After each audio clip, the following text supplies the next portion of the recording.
Pissing our pants yet?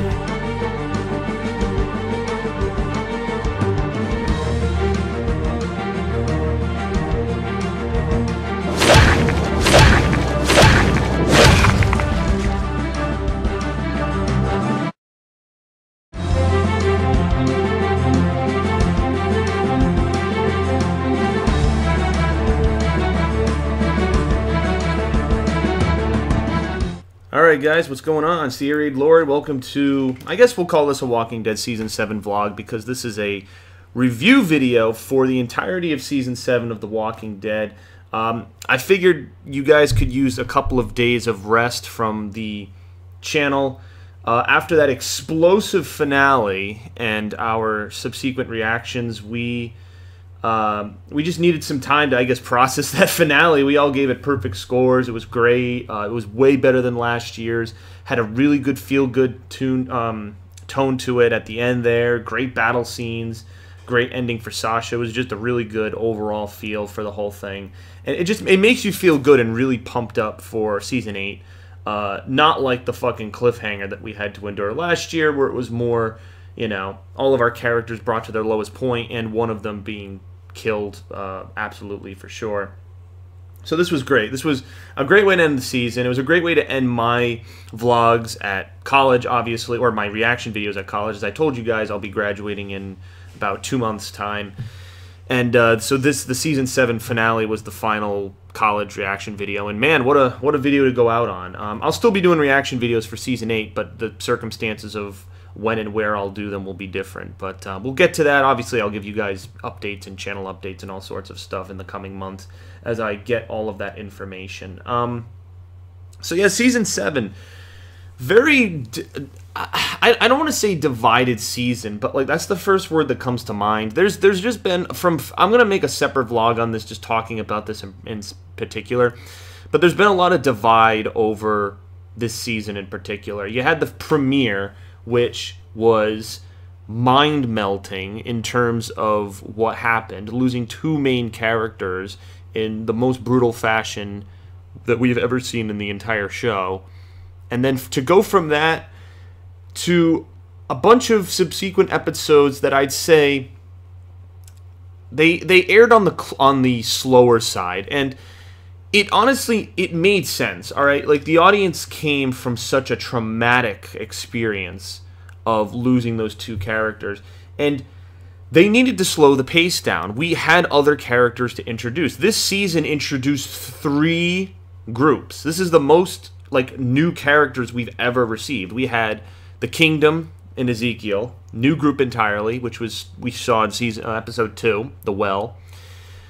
We also got, technically, the new group. I mean, we had the Saviors in the second half of Season 6, but we only had their outposts. We had some of their men. We didn't have the main thing. So we saw their main base, the Sanctuary. We saw this in Episode 3 and Episode 7. So that's technically a new community. Then in Episode 6, there was the Tara-centric episode where she went to the ocean sides. That was another new community. And then in the second half, in Episode 10 and 9, we have there's no name for them. People just call them the Scavengers, the Junk Pile group. So 4 new locations, not to mention we're still dealing with the Hilltop and also Alexandria. So we have 6 groups, basically. And how all of these groups converge and interact is what gives us our content for this season. Now, I think people have to understand that bigger picture, because a lot of comments yielded towards this season being slow, being boring, using cliches. I do have to admit, in my opinion, I don't like the bottle episodes. Now, what I refer to as a bottle episode is where all of the action takes place in one location, one particular location. And we saw this with a couple of episodes. Episode 2 was only in the Kingdom. Episode 3 was only at the Sanctuary, dealing with Daryl's capture and Dwight's character. Episode 4 was only at Alexandria, Negan raiding the place. Episode 5 was only at the Hilltop, seeing the aftermath of how Maggie and Sasha are dealing with things. Episode 6 was only dealing with Heath and Tara, and then also mainly Tara at the ocean side. It wasn't until episodes 7 and 8 that we split locations, and these were actually some of my favorite episodes of the second half because they split the action. Now, both of these episodes were 90 minutes, but at the same time, they were able to accomplish a lot.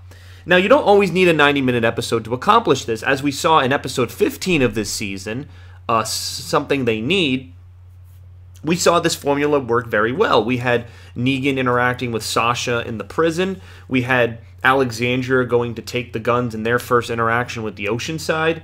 We also had... What else did we had? We had the Hilltop. We had Maggie and Gregory's interactions and him wimping out, and then his subsequent decision to go to the Sanctuary at the end of the episode, which is still a cliffhanger.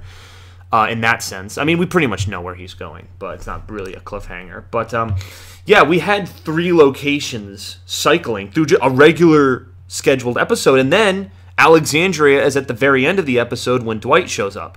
So, 4 locations, technically, and you don't need to have a lot of time with each. You can, depending what the story demands, you can cycle the content. And I think that's always why I'm more willing to give the show a pass when I see a bottle episode. It's because I recognize that the story has to accomplish certain things before it can get to the action. A lot of people love their gore and their guns and their explosives, but you have to develop these characters so you care for what's happening. That was very true with the Season 7 finale. We saw all of the characters fighting together against the Saviors, just about. I'd say besides the Oceanside, it was everyone else. I would have liked to have seen the Oceanside join. I mean, especially Cindy. I mean, I feel like she was probably the strongest from the Oceanside, very good friends with Tara. Probably would have worked out. She wanted to fight. As she vocalized at the end of 15, she wanted to fight, but her grandma's obviously not very willing to do that. We might see that in Season 8. That's a vlog for another day. I'll tackle that. How will the Oceanside get involved in the war in Season 8? Yeah, all of our characters, and again, this meant something. It meant something seeing Morgan killing people because of what we saw in episode 13 and before. It meant something seeing Carol killing people, Ezekiel, the Hilltop, and Maggie. Like, all of these characters went through very different experiences and found each other and came together in a glorious moment of battle to turn the tides against Negan and the Saviors. That's why the finale was so great. But we only got those emotions because of how the season built this up. And it had to be done. It had to be done. Maybe some episodes could have cut down on being bottle episodes. Maybe we could have gotten different content. Sure. All right. And I criticized that in some of my reviews. But I'm willing not to be so harsh towards the show for that reason. And as a whole, I see Season 7 as coming full circle. And you see this mainly the very first shot of Season 7. When the first episode starts out, you see Rick from the end of Season 6 on his knees, and Negan says, "What, is the joke that bad?" This is after him killing the 2 characters. At this point, we don't know yet, but Negan goes up to Rick, and then Rick says his line, "I'm going to kill you. Not today, not tomorrow, but I'm going to kill you." That sets the tone because Rick is broken in that episode, and then the whole season is about bringing Rick back, and it's his family and his people and his determination and will that brings him back to that point. And at the very end, in the finale, we have probably, in my opinion, this is my favorite moment of The Walking Dead in all 7 seasons, when Rick gets up in Negan's face and says, you know, "You can kill my son right in front of me. You can take my hands. I told you I'm going to kill you. Not today, not tomorrow, but nothing is going to change that." Like, he basically says, "You will not break my spirit." Like, legit, you know, you did in the premiere, but in the finale, after everything I've gone through, the people, what I've done, you know, you're not going to break me. And so it was such a powerful moment, and it needed to have that power based on the lessons he learned from Michonne, that he learned from his other people. It had to have been aggrandized in that way.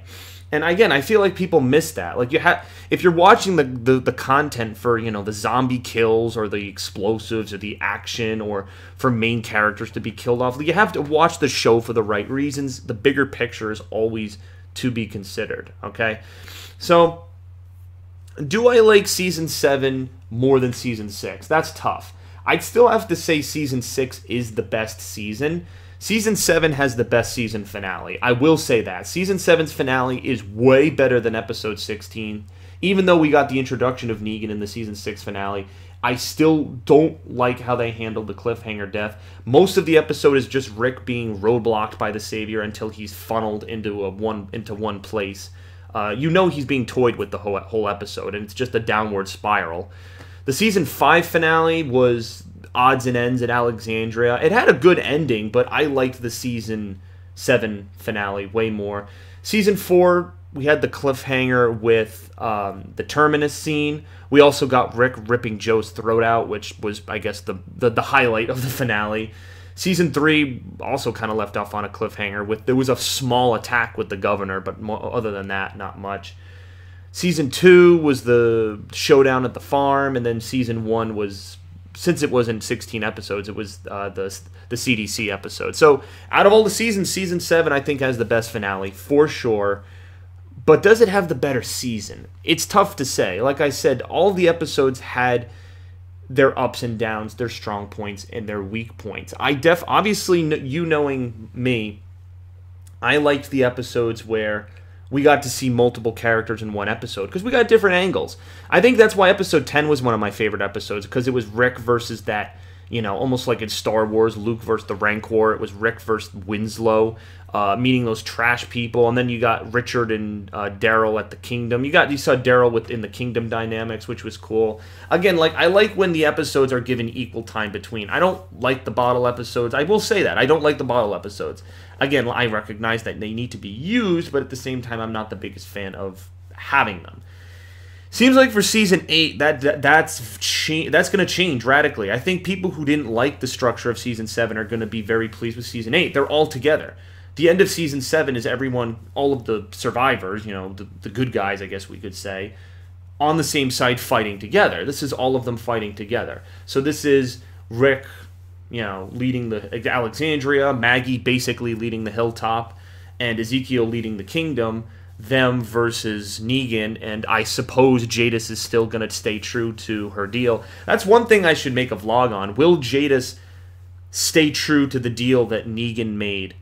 Even because their deal was contingent on stuff working as it did, them surrendering and them getting all the guns and manpower. But because of the tides turning, how does that affect? They had to retreat. They lost a bunch of people. How's that going to affect them? Will the Scavengers and Jadis, will they even want to help Negan? Because you heard them. They take, they don't bother. That was the same reason they betrayed Rick in the first place. They didn't want to fight the Saviors and lose people. They would have rather just betray Rick and get the stuff easily. That's the same reason. They wanted Rick to go scavenging for all those guns so they could just take them and not bother. So if they're fighting a war against Rick, that means they're putting in effort and having to bother. I feel like their smartest move would just be to run away, let Negan and Rick, fight each other, and then basically come towards the end and clean up and take whatever's left over. The comic book, actually, at the present moment, spoilers, I guess, I'm not going to mention some specific things, but there's some of that's playing out right now in the comics with different characters and different groups. So the concept's there, but I almost feel like the Scavengers might employ this tactic come season 8. So yeah, those are just, some thoughts I had. Again, season 7, I have to say my favorite episode obviously is the season 7 finale. Amazing. Again, the stuff they did with Sasha. We had a lot of scenes, getting to see Abraham's conversations we didn't get to see from the season 6 finale. What else? Obviously, again, the premiere and the finale were the 2 strongest episodes, obviously. I really loved the mid-season finale. That was cool, seeing the stuff with Spencer. And then that was the episode where Rick got his confidence back when Daryl hands him his gun back. Trying to think of what else. Again, there were gems. There were gems up and down. The Morgan episode was really great. I loved episode 13, Morgan coming back to the clear mentality. We see his mental psyche screwing a bit. And it was cool to have an episode centered on that. That was a bottle episode I didn't mind. Episode 13, that was a great episode to bottle. It was just, it worked so well with what they were telling with Morgan. It didn't feel like they were just stuck in one place just doing whatever, so. I'm trying to think. So, that's about it I can say for Season 7. I'd have to say Season 7 would be a 9. I'd probably give Season 6 a 9.5, but I'd give this season a 9. It was still A-range. It had slower moments where I was, rooting for the characters to get back to a position I'd like them to be at. But again, I knew this season was about them picking up the pieces. Nothing was going to be solved all at once. And I think people, just as I said in some of my previous vlogs, many people are impatient. They're just like, oh, I want this. Gimme, gimme, gimme. Again, it's the impatience of America's society, which fucking pisses me off. It's the same people who comment on my reaction videos demanding for the screen to be bigger. Oh, I want the screen bigger now. Give it to me now or I'm going to dislike and take a dookie shit all over your comment section and unsubscribe. And it's like, hell, I don't want those people anyway. Like, if you're going to, yell at me consistently about not having the screen bigger and telling us to be quiet when we're reacting, like, again, that's our first time watching the episode, so if we're really excited about something, like the action sequence that happened in the finale, like, we're going to be excited. So, it is a reaction video. Again, I do the full episode, but at the same time, I'm reacting to the full episode. So, again, this isn't the Pirate Bay. This isn't some fucking full episode service that I'm giving to you guys, Any YouTube channel that does that gets shut down. That's why full episodes don't work on YouTube. They never did. Copyright, YouTube has revamped copyright, so seriously. Just for example, my video for the finale isn't even monetized. It's actually, I'm actually disputing a copyright claim for episode 16 and episode 15. Ironically, the 2 episodes where people told me to make the screen bigger. So, I guess you can see what happens when I make the screen bigger. AMC goes after me for copyrights, and then I have to fight it, and then sometimes the video gets taken down. So again, I say this to people. Would you rather the video be up with some, a decent-sized screen and audio quality, or would you rather just be taken down? Like, it's one or the other. You can't have it both ways here, so... Anyway, I went off topic. This video was supposed to be about Season 7, but I guess it's still pertinent because those were comments that I received over the course of Season 7. My viewership for Season 6 was at its all-time high. Season 7 was a bit lower. I don't know if that was just because viewership numbers for Season 7 as a whole for AMC were lower.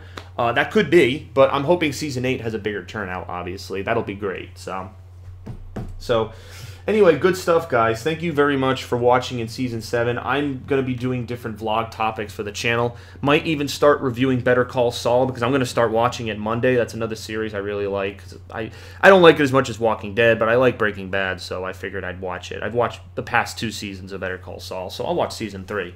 And there are returning characters that I like, so it'll be cool. So yeah, post up vlog topics if you have them. Again, I give this season a 9 just because of how it comes full circle. It covers the March to War segment from the comic books. We're now into All Out War in Season 8. It's not, it introduced new groups. It did some original content. The Oceanside and the Junkyard people were not in the comics at this point. They were original material. This is all original material. The way they handled certain sequences is vastly different from how they did it in the comics. It wasn't just a copy and paste. Some lines were taken out and misused and, put in different places, but originality was enacted here. And that's what I always like to see. I do know the general storyline of the comic, but the show always takes a different spin on it. So I never know what to expect. So, alright guys, thank you for watching. Comment, rate, subscribe, the usual thing. I'm taking suggestions for vlogs now that, this Sunday will be the first Sunday without a reaction, so... I'll possibly put up some sort of vlog just talking about the future of the season, and I have a couple of topics I wanted to cover. One of them is, what happened to Gavin and Jared, the 2 people who dealt mainly with the Ezekiel's group. I want to know about that. I want to know about the Oceanside Season 8. I don't know, we can question Dwight's allegiance, we can question Eugene's allegiance. So there's a couple of things we can talk about for Season 8. Big topics that are still looming on the horizon, so... anyway, thank you guys for watching. As always, I think I've said this like 5 times now. I guess I'll just end the video. Thanks for watching. Peace out.